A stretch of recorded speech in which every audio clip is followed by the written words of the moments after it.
Kamu bunuh ibuku. Sekarang gantian.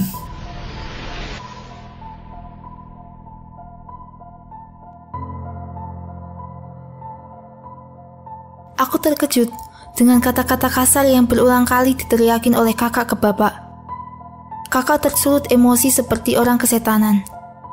Sedangkan bapak hanya terdiam tanpa melakukan perlawanan apapun, seolah mengakui perbuatannya. Bapak tiba-tiba menangis.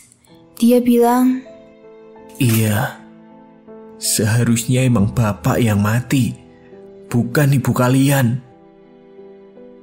Bapak menjelaskan kalau selama ini dia melakukan pesugihan atas persetujuan ibu.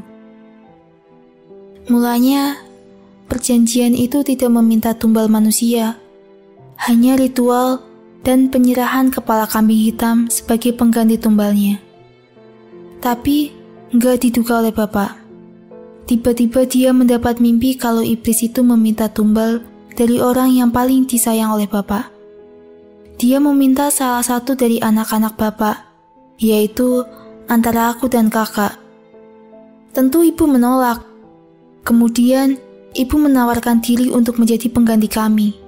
Sampai pada akhirnya ibu meninggal secara tragis begitu. Bapak menyesal. Tolong maafin bapak. Aku nggak tahu gimana menyikapi kenyataan yang mengejutkan itu. Aku terlalu kaget dengan semua yang baru aja aku dengar.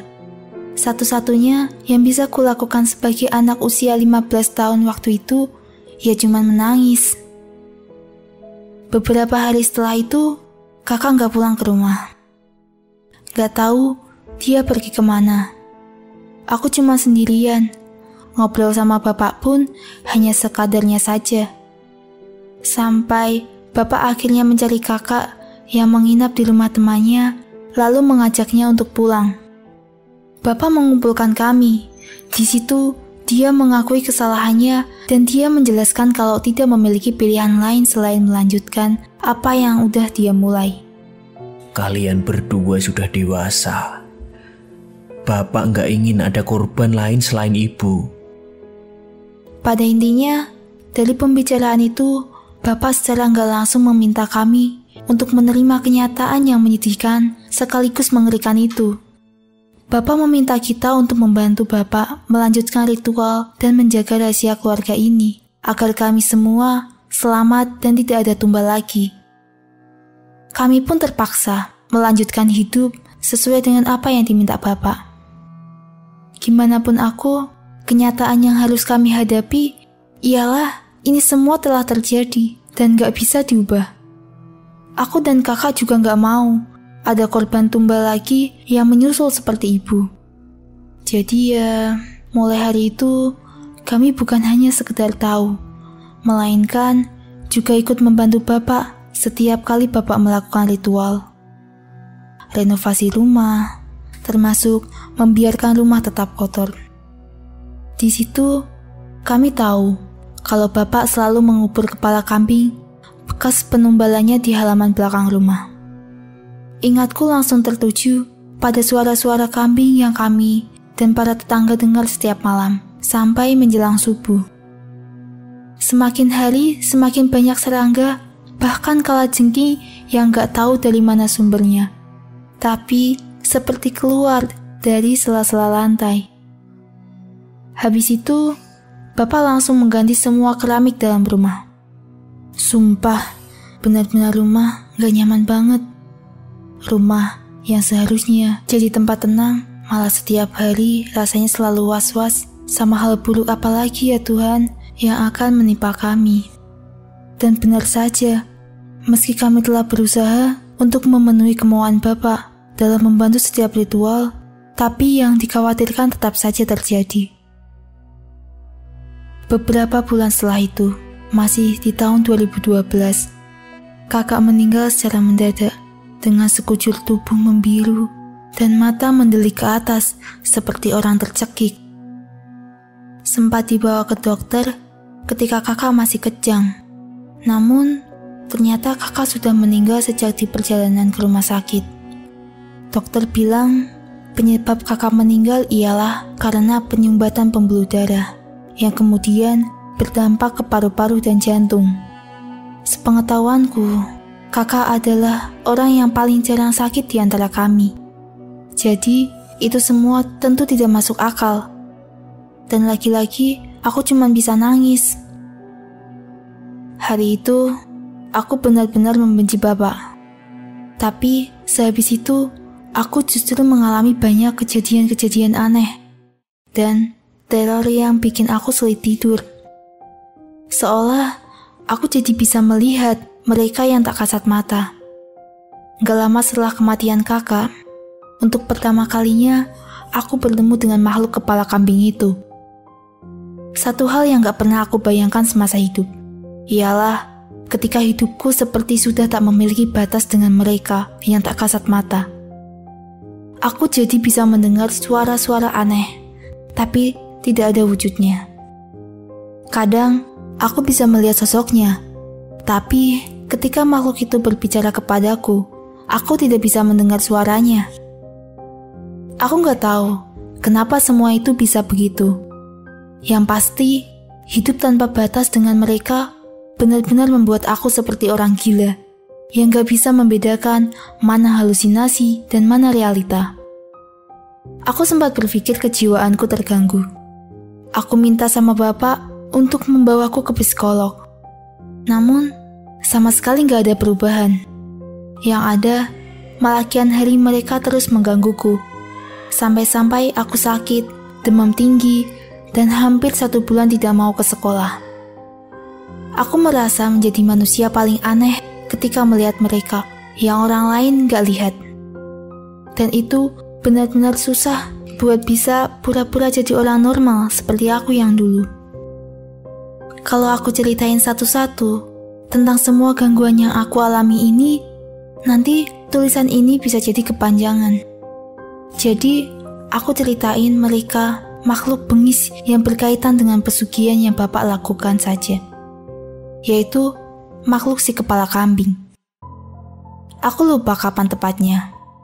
Kira-kira ini terjadi sekitar beberapa minggu setelah kematian kakak. Waktu itu, aku ingat tengah malam sekitar jam 1. Aku mendengar suara Bapak ketawa keras banget dari ruang kerjanya di lantai atas rumah. Saking kerasnya, itu sampai buat aku kebangun dari tidur. Aku coba bodo amat, kulanjutkan saja tidurku. Tapi aku mendengar suara langkah orang berlari kencang dan terdengar ramai serentak. Aku penasaran, karena itu tentu saja mengganggu tidurku. Jadi, aku keluar buat mastiin apa yang lagi Bapak lakuin. Pas aku keluar kamar, langsung kecium bau dupa dan kemenyan yang menyengat hidung.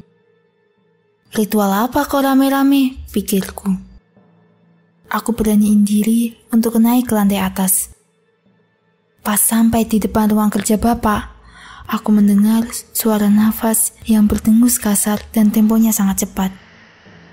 Awalnya, aku ragu-ragu buat buka ruangan itu, karena aku teringat pesan Bapak untuk jangan coba-coba masuk ke ruangan kamar itu. Tapi, suara yang aku dengar itu semakin keras. Aku juga takut terjadi apa-apa sama Bapak di dalam. Rasa penasaranku mengalahkan ketakutan dan juga keraguanku. Pelan-pelan, aku buka pintu kamar itu, sekedar agar bisa mengintip. Namun, betapa terkejutnya aku ketika yang aku lihat ternyata bukan Bapak, melainkan makhluk setengah manusia dengan kepala kambing dan tanduk meruncing itu terlihat sedang makan dengan lahap seperti binatang buas kelaparan. Dia duduk membelakangiku. Aku coba lihat apa yang dia makan. Sesuatu yang dia makan yang sampai hari ini aku masih gak percaya jika mengingat kejadian itu. Aku masih berharap apa yang aku lihat itu cuma halusinasi. Tapi aku melihat secara jelas dan nyata, makhluk itu lagi makan potongan-potongan tubuh yang gak lain ialah mayat dari kakakku sendiri. Aku syok, mau teriak tapi gak bisa. Mau lari, badan rasanya kaku kayak patung. Aku cuma berdiri dengan tubuh gemetar, dan makhluk itu tiba-tiba menengok ke arahku. Matanya merah, menyorot dengan tajam, dan secepat kilat dia berbalik badan ke arahku, lalu menyergapku seperti akan menerkam. Tiba-tiba, pandanganku menjadi gelap. Aku terbangun di kamarku.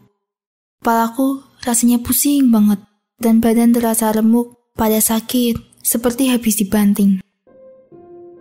Singkat cerita, aku kaget. Tiba-tiba, Bapak mengajakku pergi ke satu daerah di ujung Pulau Jawa. Di sana, kami mengunjungi satu rumah semi permanen di satu desa yang berada dekat dengan alas mistis yang terkenal dengan kliniknya. Sumpah, jalan menuju desa itu tuh serem banget. Aku melihat banyak penampakan dengan wujud yang aneh-aneh, yang tentu saja membuat aku merinding. Aku memejamkan mata sepanjang jalan, dibanding membuka mata dan melihat yang begituan yang tentu saja membuat perut aku mual. Aku juga mendengar suara bisikan-bisikan kuat entah dari mana yang menyuruhku untuk mati. Kayak, mati aja, sebentar lagi kamu mati. Mati, mati, mati, mati. Bisikan itu datang dari berbagai arah, dan yang bisa aku lakuin cuma tutup telinga dan merem di sepanjang jalan. Sesampainya di sana, ternyata itu rumah dukun tempat Bapak melakukan ijab pesugihan dulu.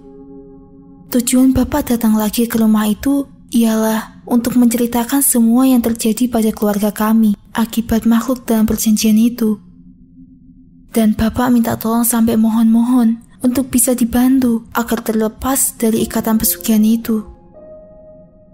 Bapak juga menjanjikan akan melakukan dan memberikan apa saja yang diminta agar bisa dibantu untuk memutus pesugihannya. Namun, responnya di luar dugaan dan harapan kami. Aku ingat banget, dukun itu cuma ngomong dengan datarnya. Semua sudah terlambat. Dia tak akan melepas kamu. Disitulah Bapak marah-marah.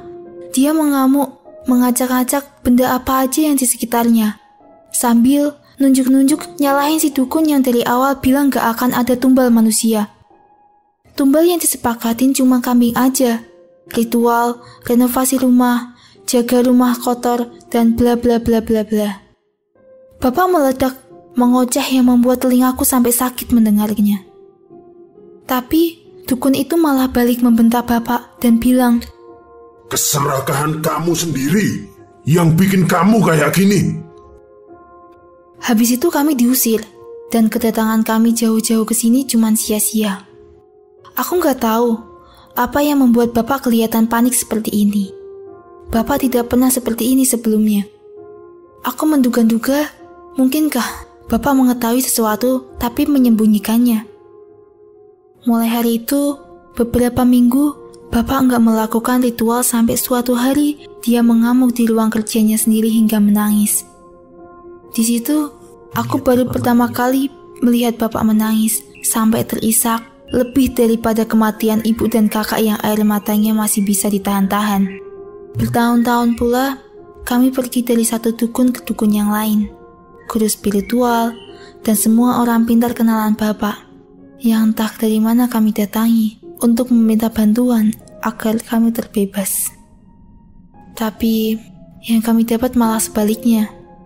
Ketika mengunjungi salah satu rumah orang pintar yang memiliki label kiai dari kenalan Bapak, dia menyampaikan hal yang paling kutakutkan.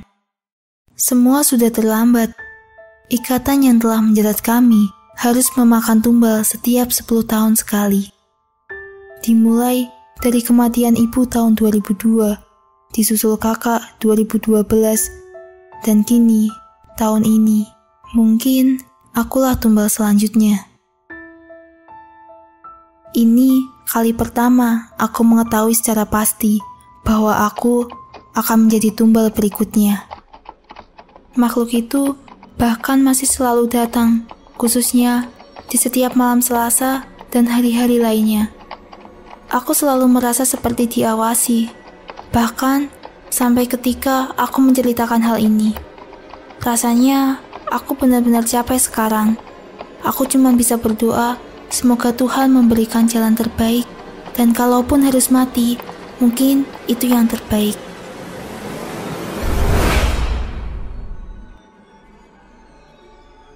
Itu dia, kisah tragis tentang Nadia dan juga pesugihan yang dilakukan oleh bapaknya. Seperti yang kita ketahui, tidak ada pesugihan yang dapat benar-benar menjanjikan sebuah kebahagiaan yang nyata. Kebahagiaan yang didapat hanyalah kebahagiaan semu yang bersifat sementara. Justru, pesugihanlah yang akan menjamin dan membawa kita ke dalam sebuah kehancuran dan juga penderitaan. Jadikan kisah ini sebagai pembelajaran untuk kita semua. Dan Bang Bet berdoa, semoga hal yang kita takutkan di video ini tidak akan terjadi kepada Nadia. Sekian kisah yang bisa Bang Bet jelaskan. Wassalamualaikum warahmatullahi wabarakatuh.